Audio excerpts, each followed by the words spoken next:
नमस्ते बच्चों, CLE's के CBSE स्कूल चिकोड़ी कक्षा 9वीं में एक बार फिर से आप सभी का स्वागत है। बच्चों, आज की कक्षा में हम देख रहे हैं एवरेस्ट मेरी शिखर यात्रा, जिसकी लेखिका है बचेंद्री पाल। और बचेंद्री पाल का ये जो क्या है, आत्मकथा है। क्या है? आत्मकथा। हमने पिछले क्लास में भी देखा है कि बचेंद्री पाल एवरेस्ट की चोटी पर चढ़ाई करने के लिए वो किस प्रकार की यात्रा उन्होंने की है, इसका पूरा सारांश इस पाठ में उन्होंने दिया है। जब वो एवरेस्ट के लिए निकल पड़ती है तो सबसे पहले वो दिल्ली से काठमांडू कैसे जाती है? हवाई जहाज से, यानी कि विमान से वो जाती है।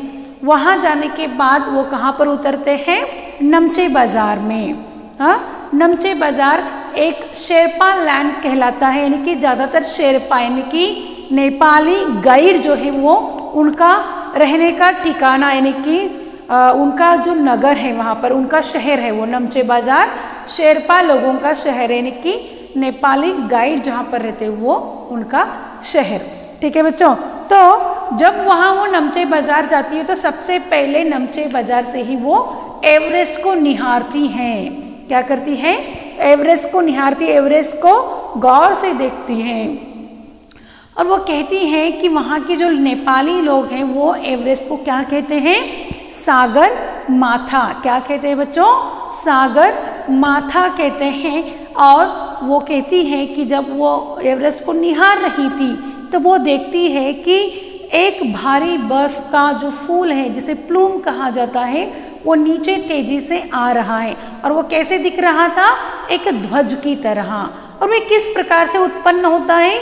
जो कि एवरेस्ट की चोटी पर 150 किलोमीटर तेजी से जब हवा चलती है तो इस हवा से वो इस तेज हवा से बर्फ, जो सूखा बर्फ है, वो उड़ने लगता है। और इस प्रकार वो बर्फ का जो ध्वज है वो नीचे आता है और वो 10 किलोमीटर से भी ज़्यादा बड़ा लंबा होता है। लेकिन ये जब वो देखती है तो वो उसके मन में थोड़ा सा डर लगता है, लेकिन फिर भी एवरेस्ट के प्रति जो उसका आकर्षण था वो एक विचित्र, वो एक अनोखा था। वो बोलती है कि इस प्रकार की चुनौतियों का कठिन सामना करने के लिए मैं तैयार हूँ। उसके बाद 26 मार्च को उनको एक शेरपा कुली की मृत्यु की भी खबर आती है। उसके और जो लोत्से से एक बहुत बड़ी बर्फ की चट्टान गिरने की वजह से भी 16 शेरपा कुली और एक शेरपा कुली की मृत्यु भी होती है। और 16 शेरपा में से 4 कुली क्या होते हैं? जख्मी होते हैं, घायल होते हैं।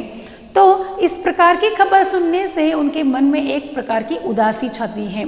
और उसी उदासी को देखकर जो कर्नल खुल्लर हैं, उनके दल के जो नेता हैं, वो उनको प्रेरित करते हैं, उनको प्रेरणा देते हैं कि ऐसी चुनौतियां हमें पल पल, यानी कि हर कदम पर हमें मिलेगी। और ऐसी कठिनाई को अगर हम घबराते चलेंगे तो हम एवरेस्ट की यात्रा नहीं कर सकेंगे, एवरेस्ट की चोटी पर हम नहीं बढ़ सकेंगे।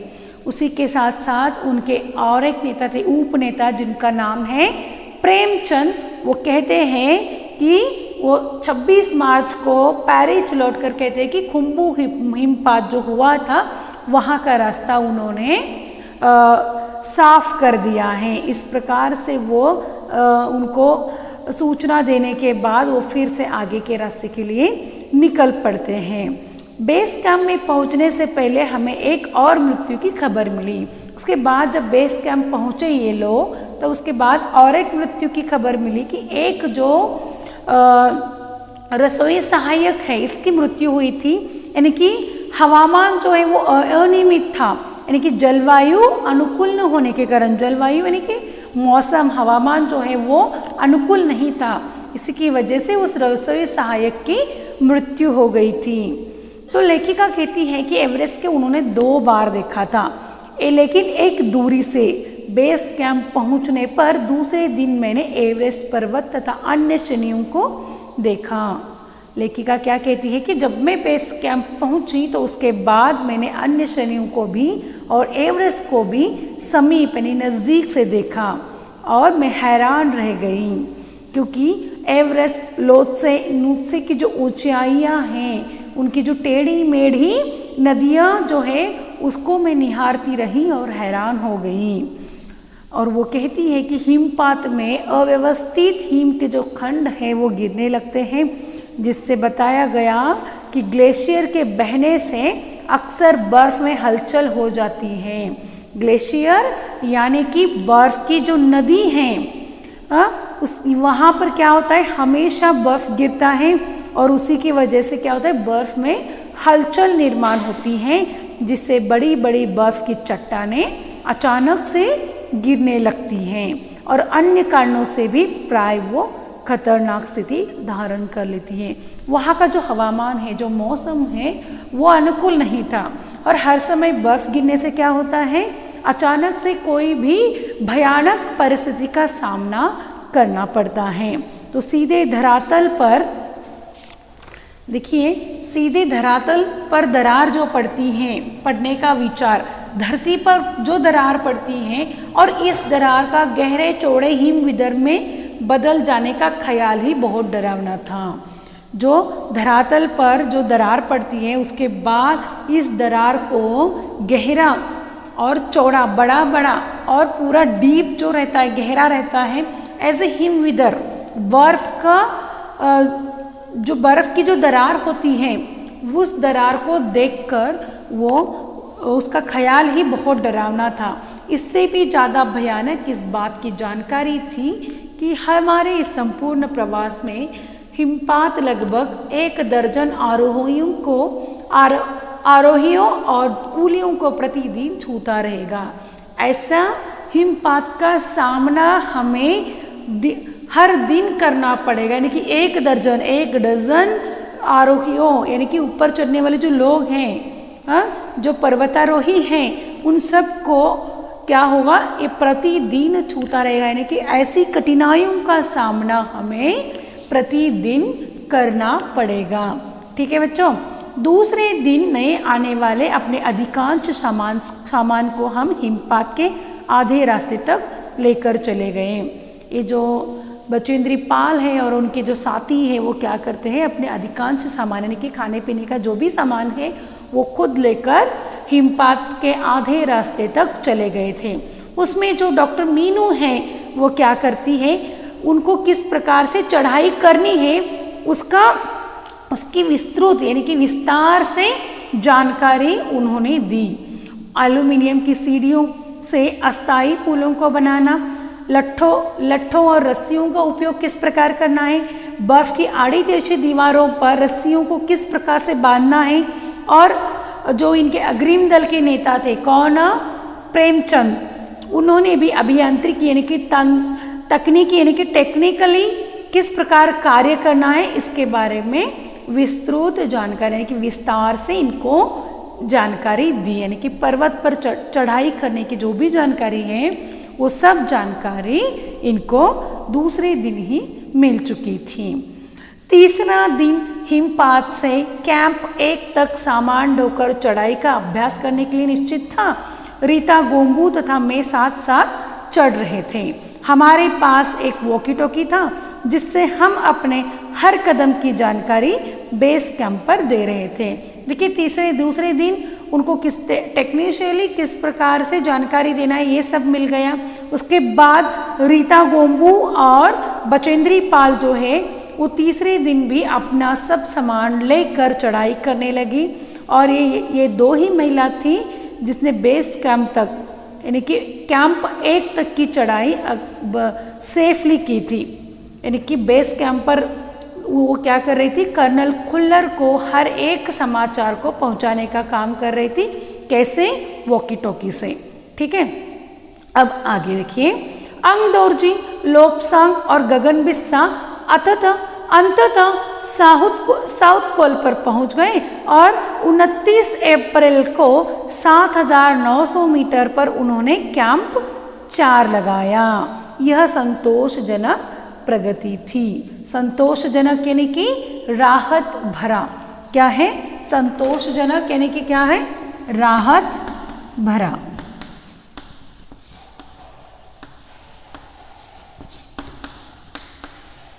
समाधान देने वाला।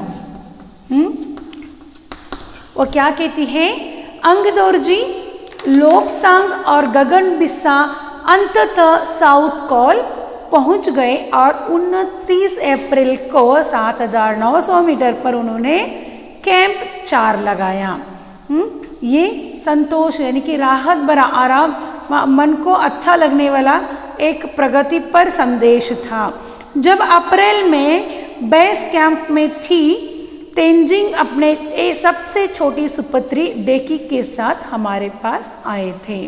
जो तेंजिंग नोर्गे हैं, एवरेस्ट के प्रथम पुरुष, एवरेस्ट पर चढ़ने वाले प्रथम पुरुष तेंजिंग नोर्गे जो है, वो अप्रैल में बेस कैंप में जब बचेंद्री पाल थी, तब वो वहाँ पर अपने सुपुत्री यानी कि अपनी बेटी के साथ आए थे। सुपुत्री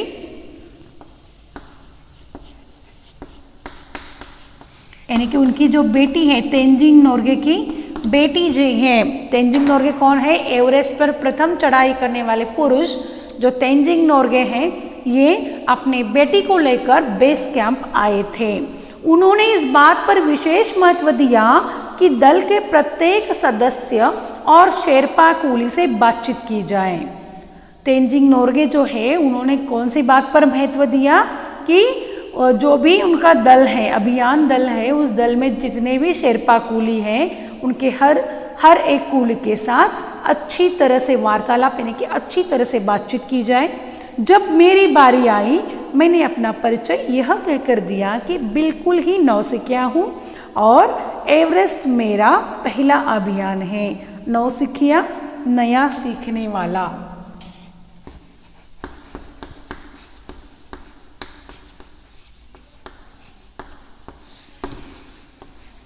नया सीखने वाला।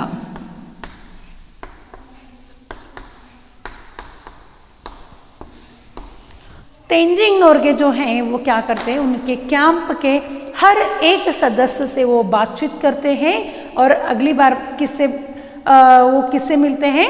बचेंद्री पाल से मिलते हैं। तो वो कहती है कि जब मेरी बारी आई तो मैंने मेरा परिचय किस प्रकार से दिया कि मैं बिल्कुल नौसिखिया हूँ और एवरेस्ट मेरा पहला अभियान है।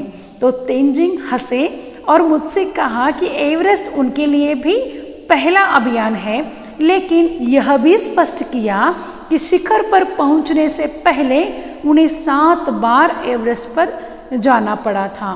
फिर अपना हाथ मेरे कंधे पर रखते हुए उन्होंने कहा, तुम एक पक्की पर्वतीय लड़की लगती हो, तुम्हें तो शिखर पर पहले ही प्रयास में पहुंच जाना चाहिए। तो जो तेंजिंग नोर्गे है, ये क्या कहते हैं, उनके बचेंद्री पाल से बातचीत करते हुए वो कहते हैं, चाहे वो तुम्हारा ये पहला अभियान है, लेकिन तुम एक पर्वतीय लड़की लगती हो और तुम्हें क्या करना है, पहले ही चांस में, पहले ही प्रयास में, पहले ही कोशिश में तुम्हें एवरेस्ट की यात्रा पूर्ण करनी होगी, एवरेस्ट की चोटी पर जाना होगा। लेकिन तेंजिंग के साथ कैसा होता है, जब वो एवरेस्ट की चढ़ाई कर रहे थे उससे पहले उन्होंने 7 बार प्रयास किया था। कितनी बार? 7 बार एवरेस्ट पर चढ़कर वो आए थे, लेकिन उसके चोटी पर वो जा नहीं सके थे। लेकिन यह भरोसा वो बचेंद्री पाल को देते हैं कि तुम एक पर्वतीय लड़की लगती हो और तुम्हें पहले ही कोशिश में एवरेस्ट की यात्रा करनी होगी। ठीक है।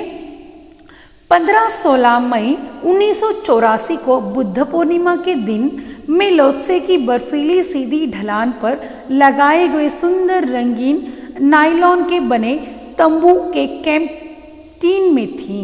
15-16 मई 1984 को बुद्ध पूर्णिमा के दिन लेखिका कहाँ पर थी?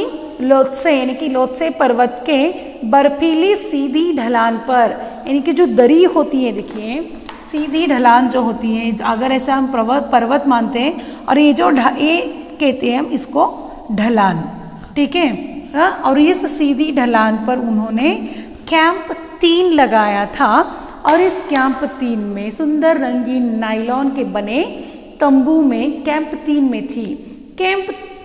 कैंप में 10 और व्यक्ति थे। लोपसांग, तशारिंग मेरे तंबू में थे, यंडी शेरपा तथा 8 अन्य शरीर से मजबूत और ऊंचाई में रहने वाले शेरपा दूसरे तंबुओं में थे। मैं गहरी नींद में सोई हुई थी कि रात में 12:30 बजे के लगभग मेरे सिर के पिछले हिस्से में किसी एक सख्त चीज के टकराने से मेरी नींद अचानक खुल गई और साथ ही एक जोरदार धमाका भी हुआ। तभी मुझे महसूस हुआ कि एक ठंडी बहुत भारी कोई चीज मेरे शरीर पर से मुझे कुचलती हुई चल रही है। मुझे सांस लेने में कठिनाई हो रही थी।